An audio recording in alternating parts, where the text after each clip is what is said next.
Recording in progress. Hi, friends.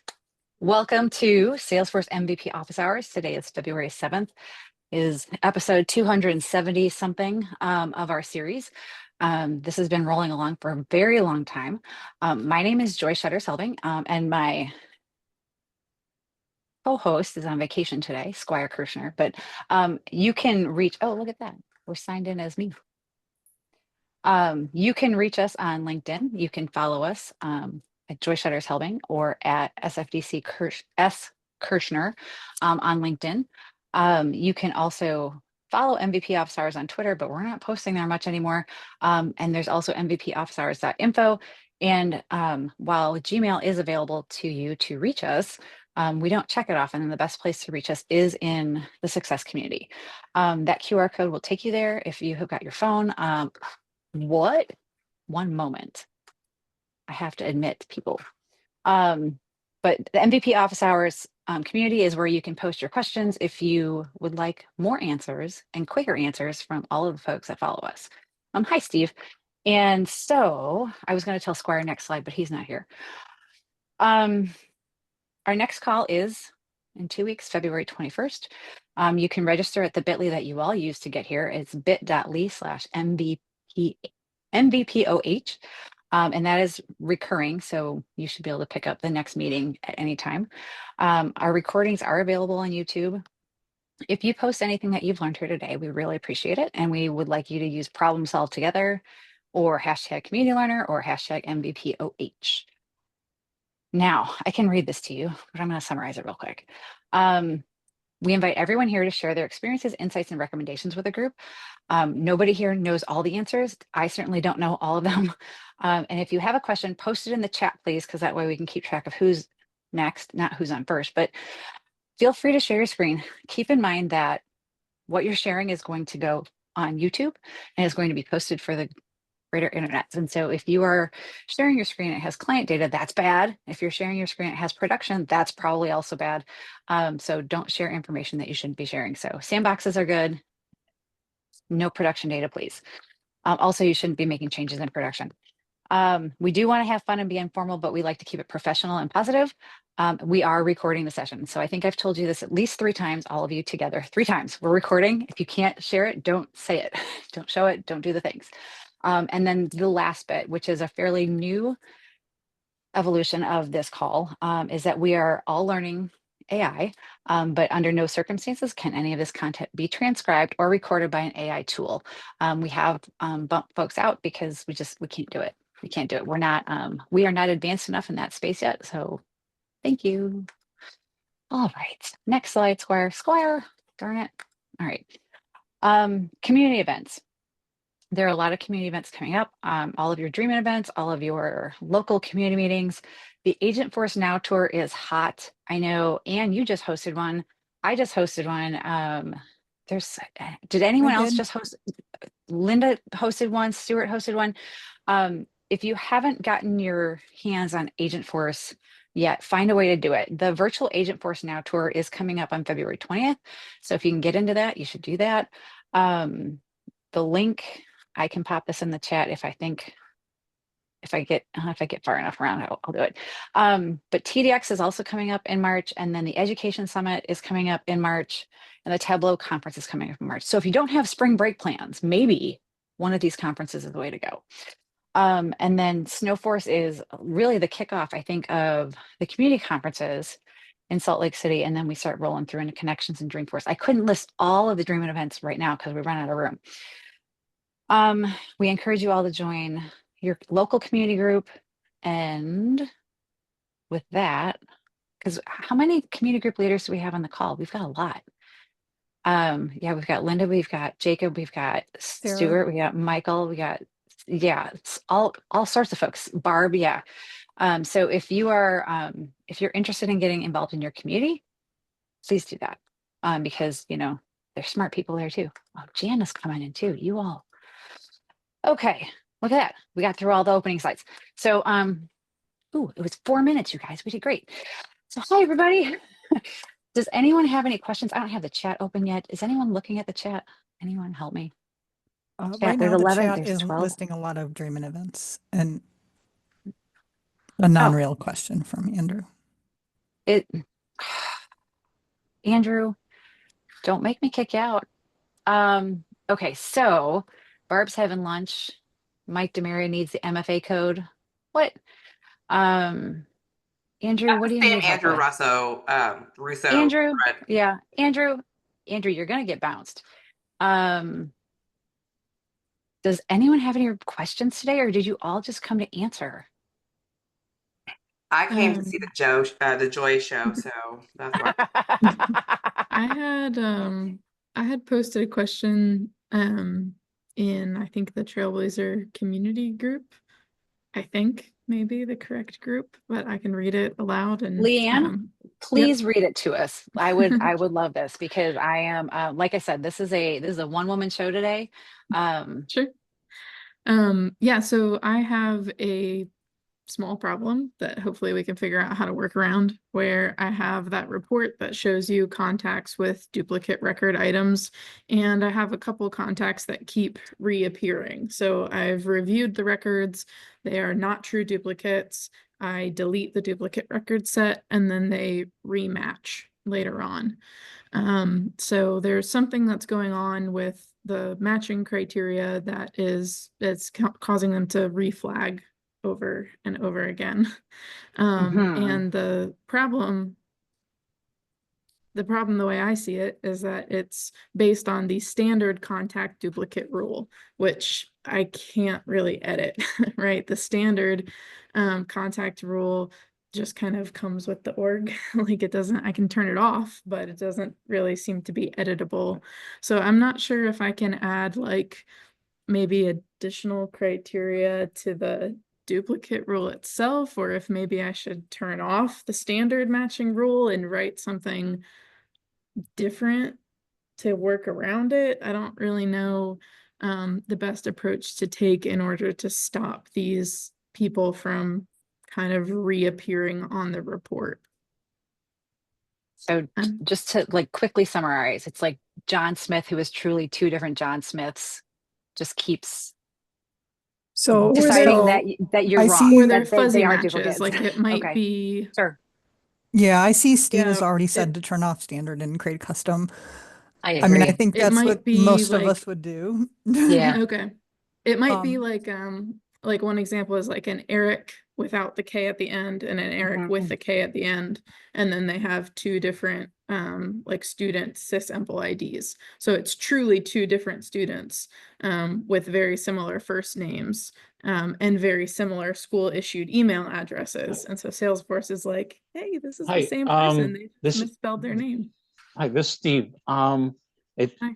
I just had to check this because you can't do this in a dev org, and I don't have admin permissions in my new org, Okay. which I just got transferred to, but I still have access to my old org, and I just ran the duplicate job that generates those results.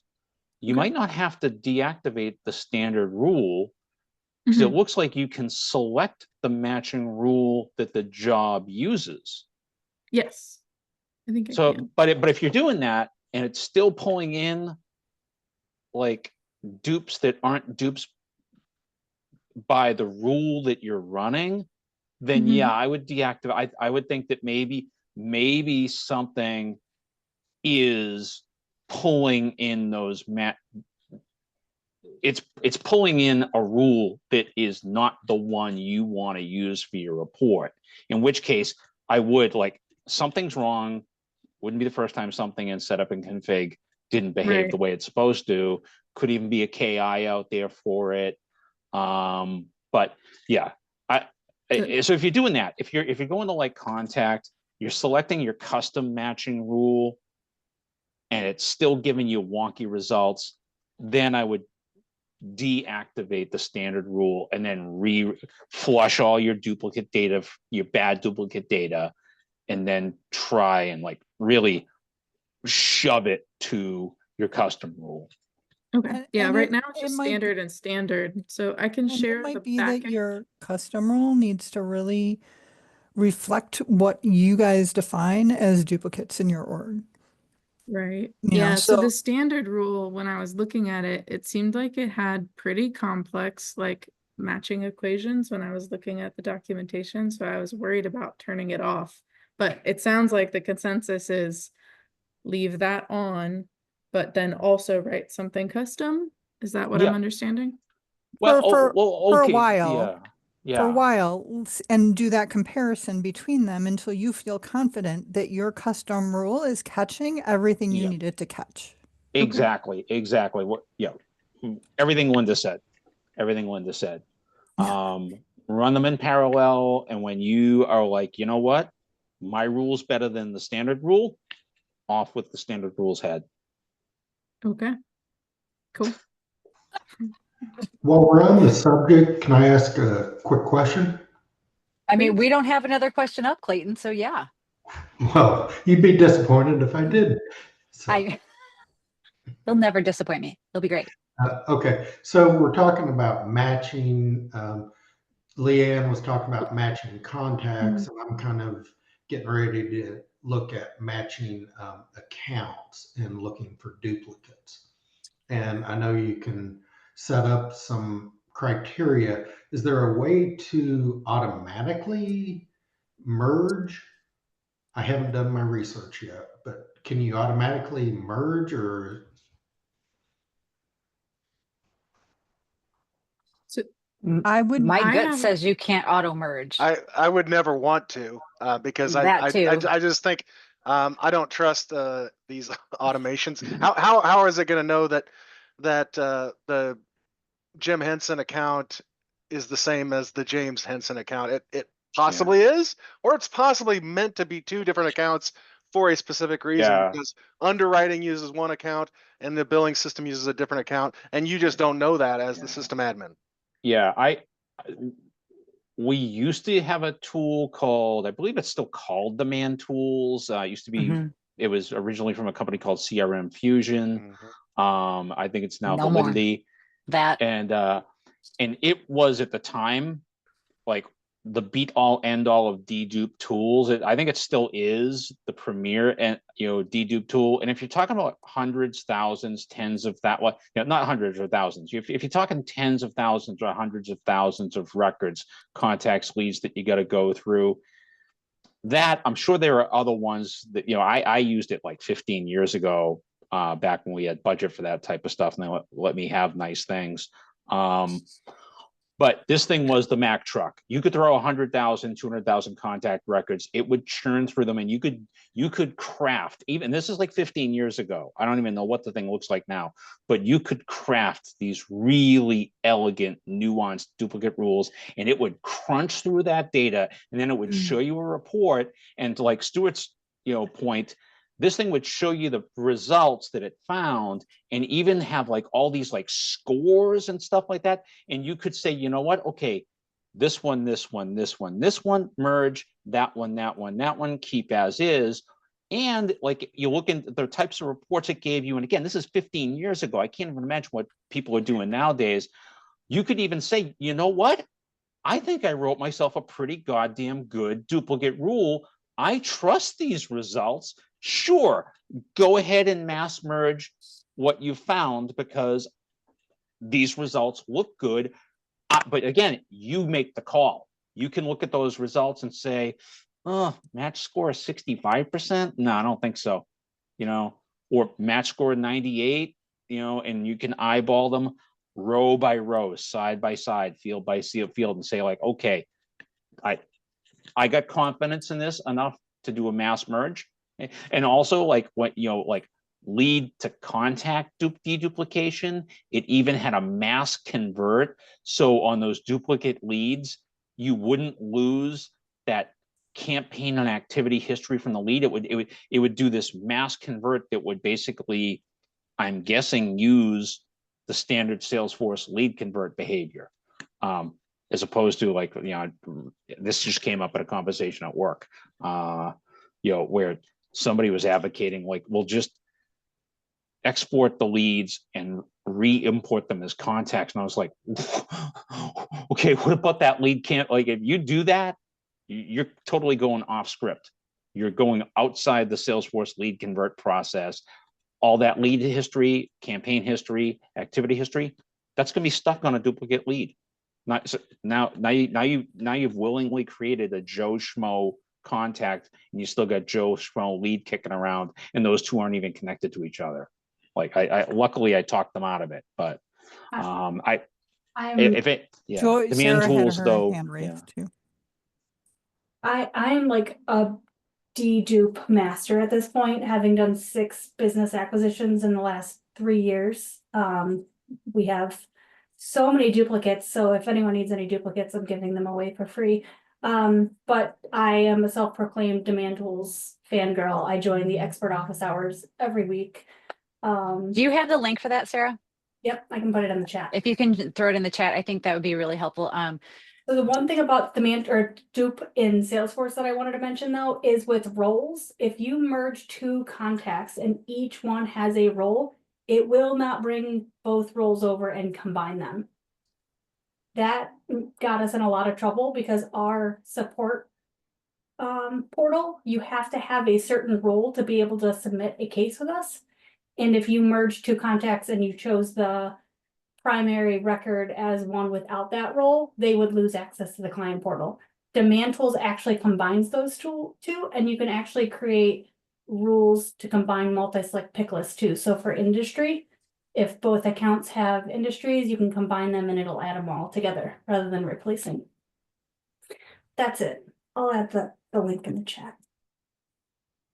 Fantastic. Steve, you made me like yearn for the days when Demand Tools with validity, and it's changed so much, but I remember those days. I make Now sure I don't have it. anywhere I go, the last 3 places I've gone, I'm like, if you don't have Demand Tools, I'm not coming. I can't do VLOOKUPs. You have to have Demand Tools. So sorry. That is, Sorry, I need to will bring my say- toolbox. Mhm. Yeah, the toolbox, same scenario. I've gone the last 3 orgs. I've said, you guys use Demand Tools. Are you willing to budget for it? If they do not, then I renegotiate part of the contract. But They have essentials yeah. now too, so it's a little cheaper, like lighter version of Demand Tools.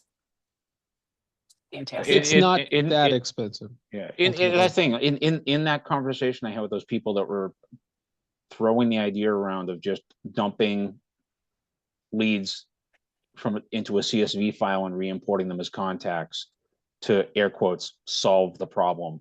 I was like, this thing is the Mack truck of what it does, and it is not that expensive.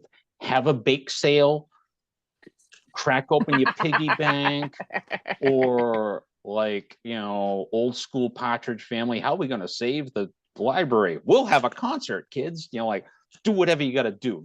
Scrape the money together and get it. I mean, but It's Sarah, fine. like making that a contract negotiation. I like that. Well, I can't.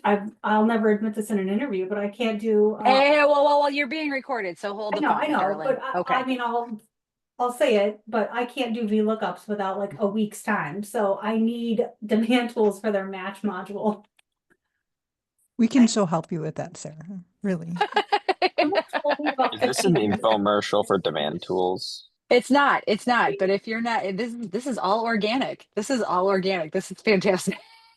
Linda, someone told me 15 years ago I'd never be a good admin if I didn't learn how to do VLOOKUPs. So now I'm just sticking it to the man by never learning VLOOKUPs, just out of principle. It's my rebellious side. So Agentforce told me I can use VLOOKUPs inside of a formula in Flow.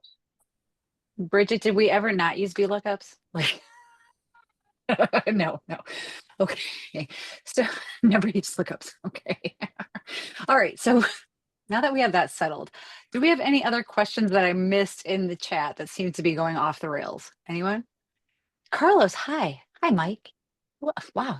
See, I make Linda and Sue like all of these what's it called, hosts, and they just let everybody in. We have friends. We know how to contact. I mean, Yeah. between Linda and I, we've got like at least 10 friends that we can call. They might be yeah. the same friends though. Oh, sorry. That's true. Well, that's not so bad, Yeah, it's crazy. So do we have any other questions, or is everyone here to like help out? This is fantastic. I mean, I can throw out a question if you want, because Oh, one came Linda. up today.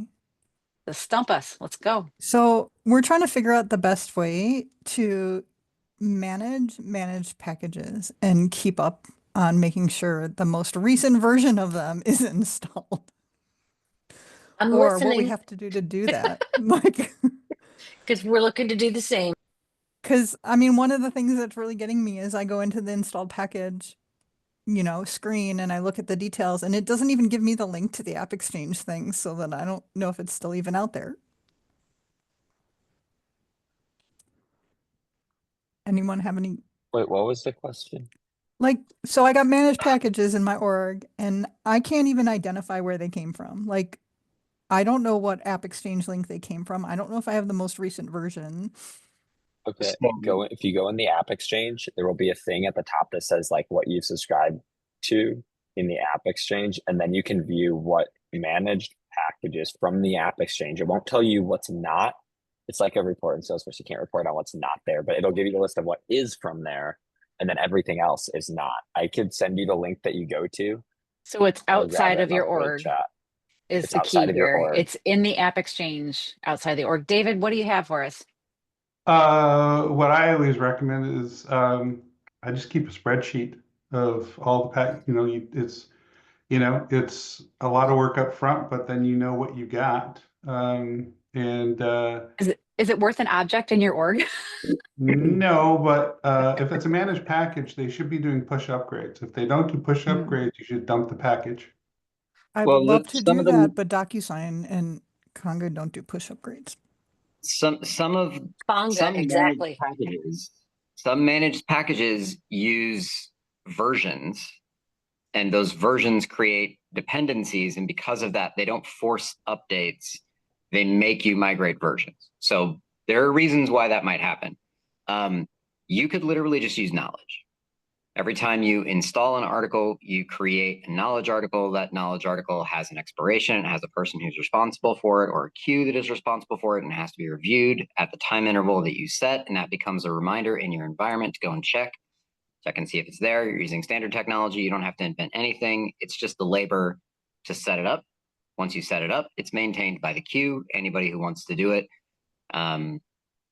You could also use a spreadsheet, but you have technology. So All these answers. Oh, All wow. these answers. Andrew, that link that you sent is, now I've got 100 more questions about that thing, because What? Be it- careful on links and make sure you trust the person yeah, posting I them. don't trust him at all, first of all. But then when you open it up, it doesn't, okay. Be careful, Stuart. Doesn't tell you what org you're Yeah, talking to. at the It gives top me it my email does. address.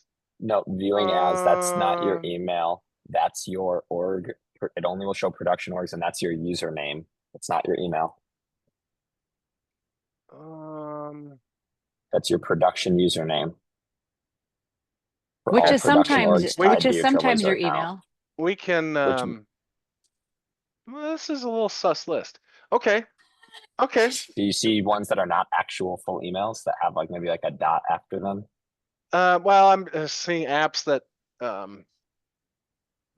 okay. It's a real list. You might see apps that you didn't realize were installed. I have, so I have apps that were installed in 2008, but it doesn't tell me if that's still, does that company still exist or not? Like there's a bunch of stuff that it doesn't say. Well, if it's not But it there, it's looks no like- longer an App Exchange, or it's no longer Yeah. available in App Exchange, which means that do I really want to keep that app in my org? Well, did you Unless click I'm show really more using at the bottom? Yeah, you can I'm not also, getting a show more at the bottom, but I can definitely see which ones need updating.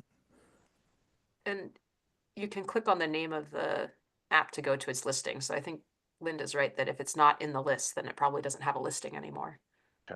Yeah, but some of them also will have just broke listings. Like, Sure. Yeah. But one other like thing to it of if it's not broke, don't fix it. If you don't know that you need an update, like don't go update every managed package because you just want to update it. Like if it ain't broke and it's not like on a hot list of stuff that you really need to maintain in that, it's Or file that But- along the technical debt. If you're not using it, uninstall it. So I don't know. Like, Yeah, but like to go update, I don't know. There's risk. Like Conga Composer, sure. I don't think about it honestly. I don't think they've ever developed new features. They did come out with a price increase though. Another reason to reevaluate. That's what I responded was they just sent me the response saying that I asked like you 10% price increase. Tell me what value you've added to our business over the last 4 years. I haven't seen a feature from Composer in a long time, but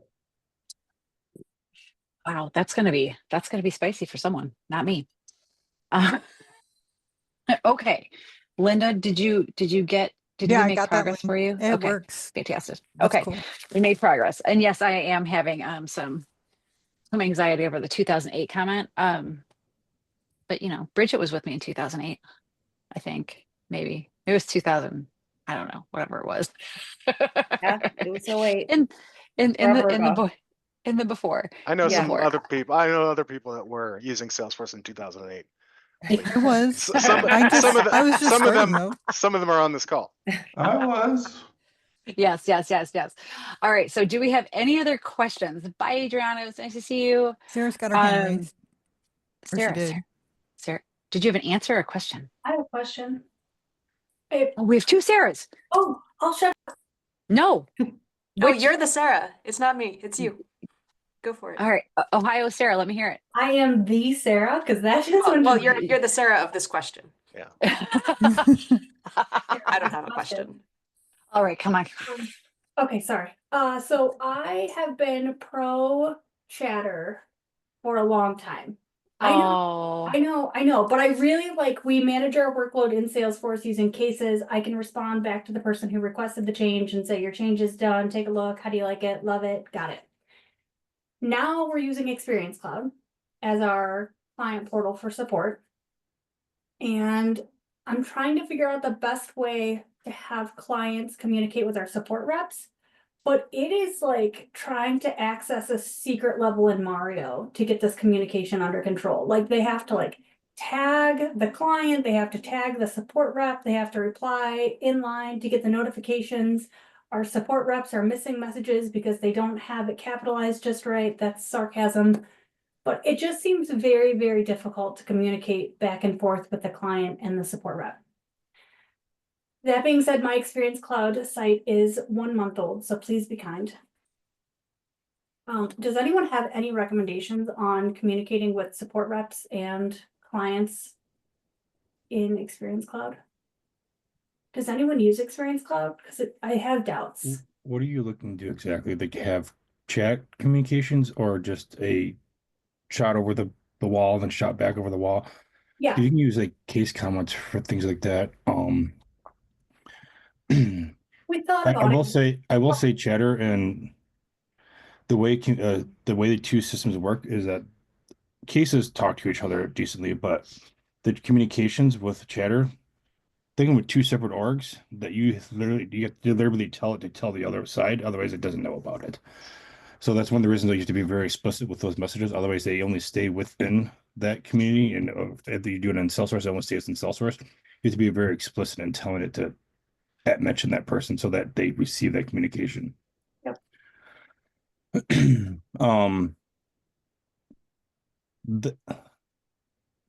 A lot of times we can use things like case comments. We can invoke other objects where we can basically do those types of communication so they stay on that object, but you have to make sure that you share them back and forth. Otherwise, like I said, the two systems don't always talk the best. If you're looking for more of a instant communication, you can always think about what is it? It's not Live Agent anymore. Whatever that chat a chat tool that you could utilize that for as well. No.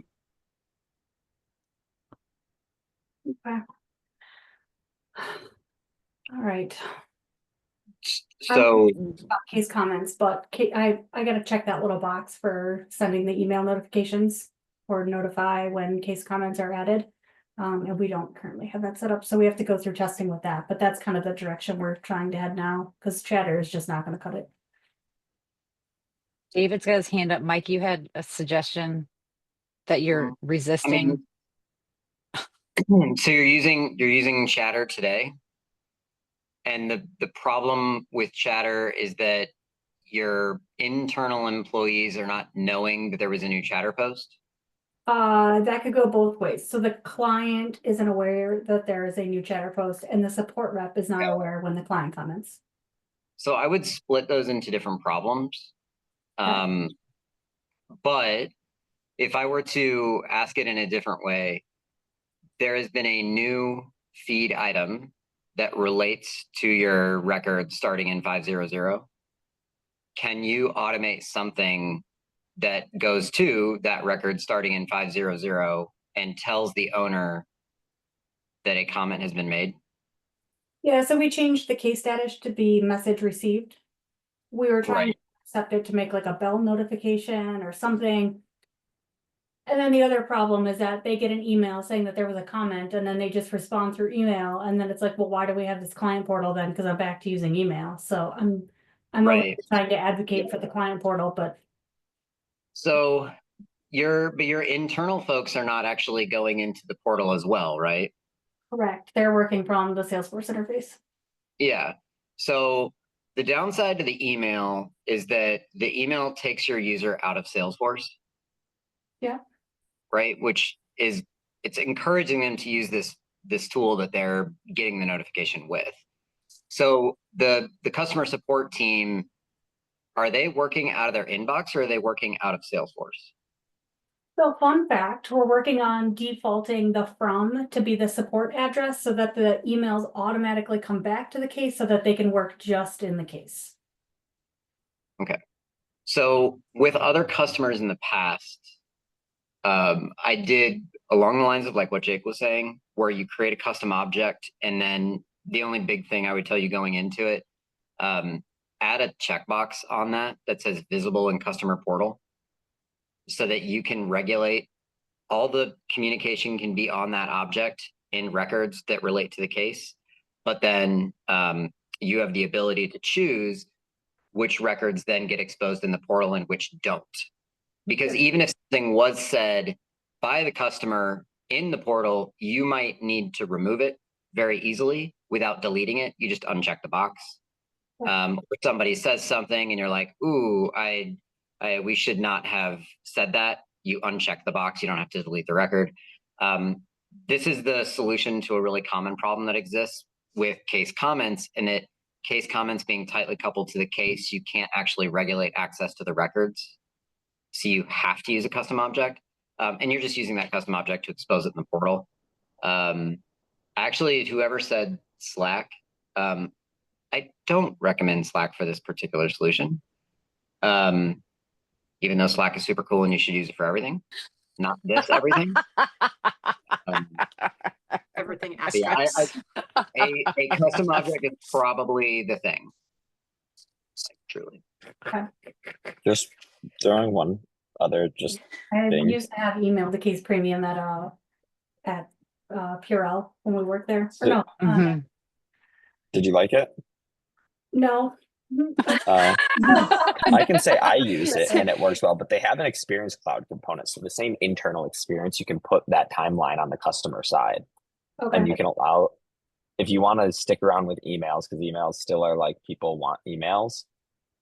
And they added the feature. So internal, you can reply, a agent can reply out of their inbox to the service email, and then it will actually take that and then send it back to the customer. So it's like Salesforce in the middle, if they don't want to go into Salesforce to log a case comment. So like, yeah. I will be an adult and I will look at it. David, did you have something to add? Yeah, I mean, I don't have a lot of experience building out an Experience Cloud, but and you said you love Chatter and everything. I don't know if you saw the post, but in March it was announced end of life of Chatter. So what's being posed to customers, at least from internally, is to use the they're calling it Meow, the MAIW client. So that might be an option. But yeah, you're gonna have to make a change no matter what. So Oh, Chatter. No, I don't have Chatty. Chatty. I don't have a Chatty plushie. For the toddler. It's like $100 on eBay right now. And it's like this big. I'm not ordering it. You can save it. The fact that I know I this is think a I problem. might still okay. have one, and I think I might still have the wind up teeth from that Dreamforce. Steve Molis, if I am at your house and those go missing, you'll know why. Okay, moving on. So Demaria, you had a question that may or may not be Salesforce adjacent. Yeah, Salesforce adjacent. Okay. So I've recently become an independent consultant. And, Congratulations. well, it's easy to become an independent, you know.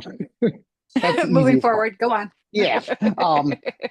I'm new to being independent, you know, to running my own business, and I'm also new to consulting, especially as a Salesforce consultant. So I'm looking for advice from either the independent people or the people who do consulting of things you wish you knew, you know, the first month that you did this. Do your paperwork. Yeah. The Do paperwork's your done. financial paperwork. Like set Yeah, yourself up for success for the end of the year. That's that part's done. That was the easy part. no. Set it like make sure you're ready for it at the end of the year for next year. Like This may go without saying, and Mike, you have a big enough following that you probably don't need this, but for anyone else that this might apply to, my biggest revenue stream when I was consulting was Trailblazer community groups. Yeah. They would say, you know, oh, I'm having this problem and I'm considering going with a consultant, but they're going to charge me an arm and a leg. I'd be like, hey, I'll do that for $500. So that was my biggest revenue stream, was just promoting myself at Trailblazer groups. Hey, Mike, here's a question for you. Yeah, and you don't have to answer it here. You probably shouldn't answer it here. After 12 months or so, and you are wildly successful, because I know you're going to be, you're making tons of money. You're doing everything right. And then you meet with your advisors. You should have a group of advisors. Everybody does.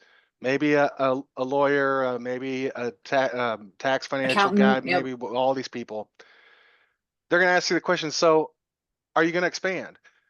I've heard this from a number of different self-run businesses where they get to a point where they got so much business, they either have to turn it down or add staff. Adding staff is now a different place in your life. So, and you don't have to answer this question. You can just say, I don't even care. But a lot of people get out of it because the business becomes so wildly successful that now they actually have to make a business out of it. It's not just you helping people. It's you're building a legacy. So I throw Scalability. that out there. Scalability.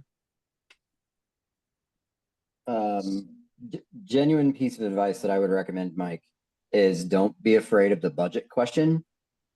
Get it out there in that first phone call. You have I'm talking to you about something, you want me to build it, that's fantastic. What is your budget?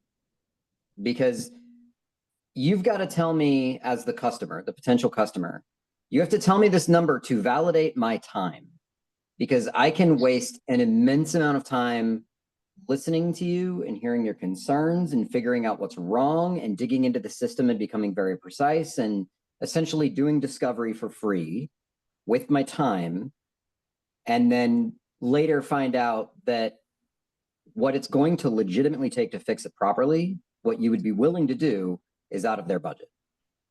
So get to budget early, get to it really early. And then the other thing is, don't be afraid to have a fixed fee that you know damn well is borderline malicious in pricing. Like I'm just gonna pick on the Experience Cloud example from a minute ago. I don't care how messy the org is. I can fix that for $30,000. I could also probably fix it in 8 hours, but that's not the point. The point is you're going to invest a lot of time with people doing things that don't make you any money. And so when you do make money, you need to make a little bit more than is on the complete up and up. Like, your time is worth more than the hour. Your experience is why you can do it quickly. Your experience is not why. So anyway, that's a good piece, Mike. Carlos, you had your hand up. Hi, Carlos. first time after what, 3 years? You are not a first time caller. You are one of my people. Talk to me, Carlos. I've missed you. Well, just full disclosure, just in case nobody knows, I'm out of Brazil. I'm in Brazil, in the northeast of Brazil. It's the middle of the summer. I left US after 36 years. Okay. What do you have an answer to the question, Carlos? Full disclosure. No, what I was to say is that before the Salesforce, I did a lot of contracting in my life. Okay. So I agree with what was said. Your CPA is your guy. Is this one that's going to say this, this, and that? And if you're gonna go on an hourly rate, you're not doing directly with the client, you have an agent. If it's a 1099, ask for 80% of the rate. Oh, that's too much. Well, if you don't ask, they're going to offer you 50% for doing nothing if you're on a 1099. They do nothing. They are the middleman. They just collect the money. If they do in W2 and they say, well, you can use per diem, well, if you will live in Texas and you're going to have to travel, these days nobody travel, but just give you an idea. If you to do the per diem, well, you're going to find out what's the per diem for the city where you're going, all those kind of things. If they do in W2, they might offer something, but if you're doing straight 1099, go for 80% of the billing rate, okay? And I think it was Mike that just mentioned, well, what exactly, the budget? Well, the budget is good to know, but don't try to adapt yourself to the budget, because then, you're gonna have, you're that thirsty for the money, but if in your mind, that the guy has you need like a 30 grand as the number that he said, but that you really need 50 grand to do the thing. What you're doing, you're selling yourself short. Keep these things, under promise, over deliver. Don't do the other way around. Don't do the other way around. I could talk forever, but I'm kind of shy and I'm gonna shut up. Mike, did you get some answers to your question? No, I did. No, actually, Good. yeah. There's a lot of folks that we can get you connected with that are independent consultants, and because they've got their own drum that they run their life to, and not just because of one reason or another. But we've got people that'll support you. There's a lot of those questions, and I do think that would be a really important community group space, or like a collection of folks, a cohort, if you will, of admin Alton. Sarah, you're hysterical. Yeah, I have in future. So if this is successful, if I'm successful in a year from now, this is an idea for a future dreaming conferences, starting up your independent consulting, going through all the steps. And a lot of this, I'm finding a lot of this stuff is infrastructure stuff, it is. How do you get a calendar link, out there? This that is ties into a Zoom meeting, and you got to figure all that out. Mike, this is why I consulted as a solo person for a very short period of time, because all of the infrastructure stuff was not what I wanted to do with my life. So do we have any other questions? I thought Andrew posted he had a real question. Andrew does have a real question. Andrew, I'm telling you, if this is not a real question, you will not be allowed back. Everyone heard me say this. How long is the ban? No. The answer is no. Infinite then? Perhaps. I'll decide at a later date. But okay. Real question, bring it. So I got this really great poop sandwich delivered to me today of a business case that I need to solve. Okay. They decided that we're back on, we are B2B. We sell machinery to companies. We need a way, because management does not think that leads are getting properly followed up with by sales. So a way that when phone calls come in, we have records that come in Salesforce, but web leads, so website form submissions, Facebook, and pretty much every possible source that comes in, a way to track that, attribute it to either, I guess, a lead, a contact, an account that might be already there, figure out a way then to see, does that actually turn into a deal? So maybe campaigns or something. And also when it gets filled out, it's going to be dirty data because it's like a web form. So like we need to take the state and try and see which state aligns to who should own it. All of that. And I'm like, do I make a custom object for like inbound thing and then tie that to a person? I don't even know. Because like it doesn't feel right to have a lead for every single thing. Like Salesforce does it as a lead. You fill out a form on Salesforce's website, you get a new trial org, boom, lead, disconnected. Let's call you 1,000 times, even though you have a contact. So yeah, that's my problem. Ideas. So thank you for that being a real question. You like to play games with me a lot, Andrew. So all of you are quiet. I don't believe this. So the problem you just described is the problem that is used for why you need Data Cloud. Yeah, you can create lead data that is of a varying quality, from one single data point up to many data points. And at some point in time, you have to try to unify your various garbage pieces of data into one idea of a thing that isn't as garbage, and then be able to attribute things to it. And that is complicated and many faceted and needs a CDP platform to do it. Data Cloud is one of those platforms. There are I need a place to also just source like today the web forms. Like I can make the web forms API call like into Salesforce, but like today it's an email when it's filled out. So like today it's just put it in as a lead, a contact, right? Make a task. Like it's, so I don't know that it's like, I'm not trying to like, and the scale, like we're talking like there's total of 5 AEs. So like, it's not like I'm doing this across like a crazy Sure. scale. I mean, there's a lot of really simple things you can do. It just depends on what you really want to do. I mean, think about what high velocity sales or whatever it's called now actually does. It spoon feeds and guides you through this kind of canned sales process. So if you want to set up like sales-based milestones to things, you can do that, right? The bigger problem that you described was, how do I deal with data from a variety of sources that is maybe only one part of the picture?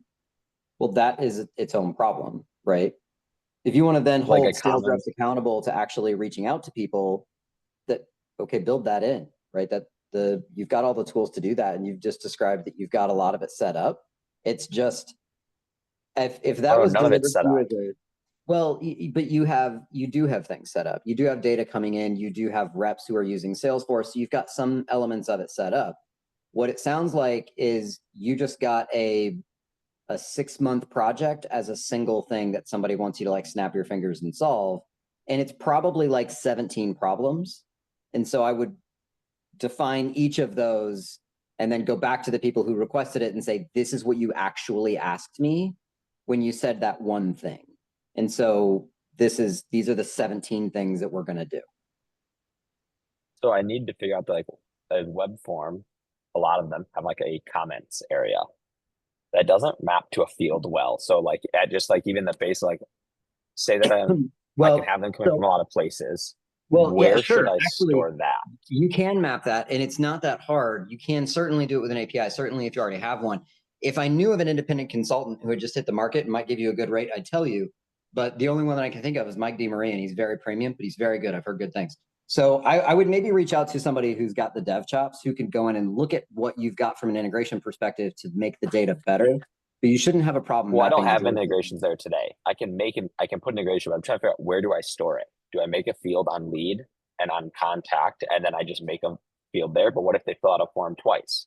Do we just overwrite the data? Like that's the initial problem. It's like web to lead sounds great, but you can't go map a text field to it. So there's overwrite, and then you can't, like, I'm just trying to figure out, what do other people do in the real world? You have choice. You can write the duplicate record and then consolidate it later, or you can use a different technology, stop the record from being written, and then update it by checking to see if a similar record already exists. And there's field history, Or- maybe. I don't know. Yeah, but should it be a custom object to track like a web form? I'm asking more so like other customers on the call. Do people have custom objects to say someone filled out a form? I mean, I think a Maybe. lot of this F- Correct depends lead. on can you associate and how. Like, I could see an argument that that should be a task. Someone could argue that if you have, if you could associate it, you create a task saying customer filled out a form, here's the data. Yeah. That was If- my There's gonna be- initial idea. I didn't want to. There's a story. Thoughts. You could There's do a a storage log. advantage for that too. Yeah. Like if we're talking about a large volume of this, right? Yeah. But I would in general never create a custom object when a standard will do. Maybe go Hey, keep go mind- go to the end of your the end of your goal and then walk backwards. So if the end goal is you want to like report on where the revenue came from, like what was the original source of the revenue after you make a big sale, then figure out what is that data that you need in order to make that happen, and walk yourself back in the processes to the web to lead. You might decide you don't want to actually use web to lead, but it's all a matter of the business goal. And keep in mind, like web delete is handy for getting data from a website into Salesforce, but you don't have to make the web delete records be leads. You could use it as a temporary dumping ground. You put in there and instantly take that data, consume it, put it somewhere else and delete that lead record and pretend it doesn't exist. And it's a hack. Basically, it's hacking around. So you don't have to code up like a custom like integration thing. David, the you other had your thing you hand could up do too. is Oh, go. Sorry, you could also, Mike. Oh, sure. You could also put lookups on leads to other things. So maybe one of these web leads come in and you put a lookup to an opportunity record and use that opportunity record to track the sale. And now you could report on your web to lead stuff and see the opportunity stages and if the opportunity is open or closed or whatever, and use that as like a weird reporting thing, especially if you have like a different record type to make it easy to filter out like normal leads as opposed to these weird leads that are coming in. David, you're muted still. I'm muted. I was just gonna expand on Stuart and Andrew. You've chimed in with this as well. Get the business process documented before you do anything. You know, you someone handed you this mess, and you're trying to think, and automatically you just start thinking, okay, what do I need to build? You need to, you know, like Stuart said, you know, okay, that he's talking the end goal. I'm thinking, you know, start on a whiteboard somewhere, put all, you know, get all your stuff, you know, listed out, and then start trying to imagine what is, you know, what does this piece need to do? What does that piece need to do?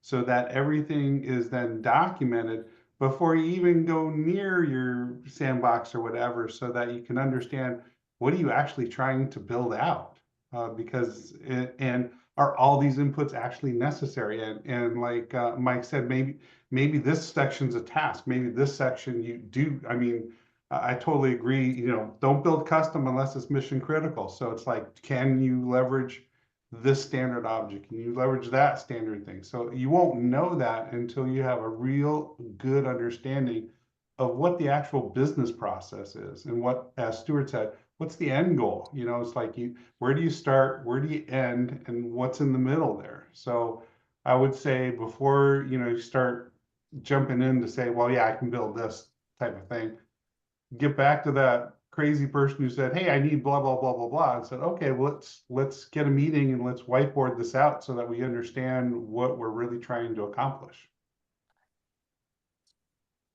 And that's my 2 cents. I like your 2 cents. I like it. Does anyone have anything else to add? Because we have a real, oh, where did that go? We have a real quick question from